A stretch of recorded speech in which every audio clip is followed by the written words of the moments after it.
My wife said she missed me. Normally that would be a good thing, but she said it while she was reloading. Not so good. Let's have a serious chat about guns. There's 27 states that have constitutional carry. 2 more, South Carolina and Louisiana, look like they will soon also have constitutional carry. Constitutional carry is misunderstood.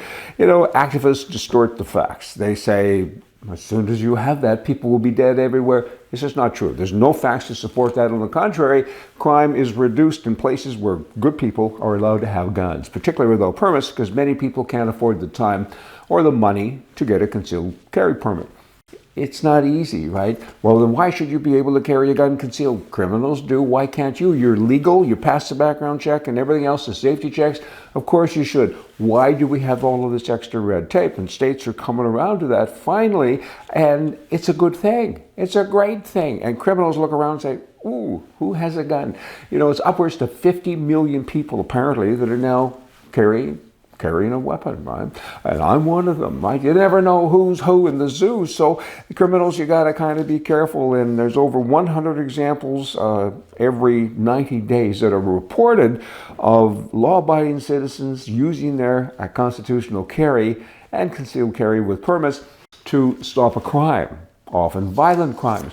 So that's kind of a good thing, right? Now, here's something that's kind of interesting. These are law-abiding people.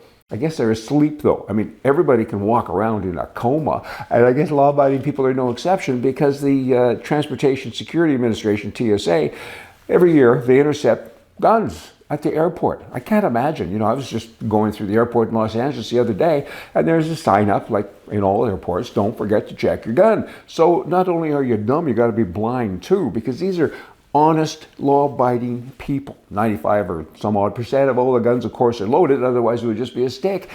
But there's over 6,000 guns a year that are captured, or the people are captured, going through an airport. I can't imagine. Kind of dumb as forever. And these are people that pass tests, maybe. So there's a little contradiction there, but kind of get with the people. And I do get it, though. I mean, if your gun is in a case and you don't think about it, start to think. That'd be good.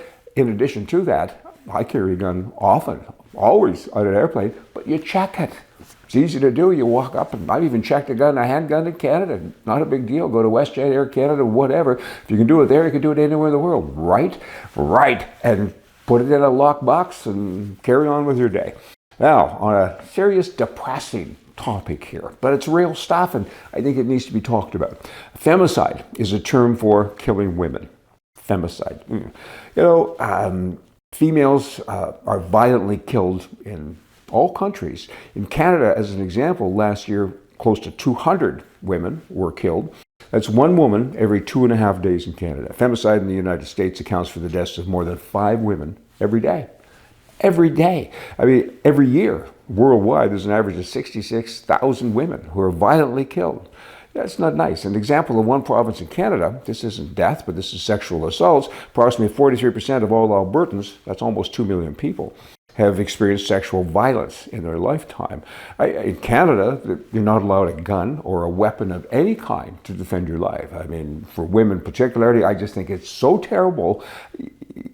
You can't defend your life with a tool. I mean, if you have pepper spray, and I've talked about this so often, and the reason I continue to talk about it is so somebody will liven up and go to the politicians and say, that's enough. I mean, we want to protect ourselves. Look at these stats. I mean, with women getting beat and killed, and wow, they should be able to defend themselves.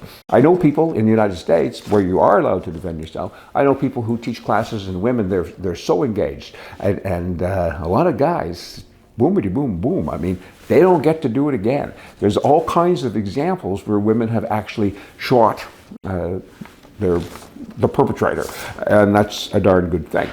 Now, talking with Canada, about Canada still, there's a fella. His name is Robert Pickton. He's a serial killer. I mean, he's the most prolific serial killer in Canadian history. I mean, this guy, I mean, he was charged for killing 26 women, and he claimed to kill 49 women, and he told undercover police that he wanted to round it up to 50, and if he got excited, probably he would go to 60.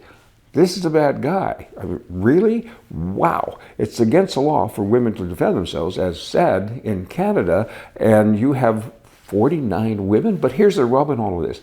He's now eligible for day parole. Day parole. I mean, he went to jail, I think, in 2007. He was arrested rather, in 2002. It took 5 years to get this guy locked up. 5 years? I mean, he's a cannibal, apparently, as well. A pig farmer, bad person. Now, day parole. I mean, it makes me upset. You know, life imprisonment is a possible sentence in Canada. A possible sentence, because he was sentenced to life imprisonment without parole. So it's a possible sentence. There may also exist formal mechanisms for requesting parole after a certain period of time. Duh. I mean, capital punishment. Canada, you can't defend yourself. Boomity boom. And there's no capital punishment. It's kind of interesting because 75%, at least 75%, are in favor of the people, are in favor of capital punishment. 90% of the left-wing wacko politicians in Canada are not. So the people don't get what they want in that country. Not a lot of other countries too, and I understand that. But I'm focusing in now on a serial killer who may get day parole. 49 women? 49? And he's going to get day parole? I mean, there are no words. Okay, let's kind of go over that now. That's a depressing and maddening stuff. We all have wives and mothers and sisters, and I mean, that's, okay, I'm calm now. Let's talk about this. Let's talk about Donald Trump. That's good news. Donald Trump is a lightning rod. I had to write this down. It's profound. Donald Trump is a lightning rod for human emotion. Love him, hate him, it's not relevant. His presence and remarks dominate all in his orbit.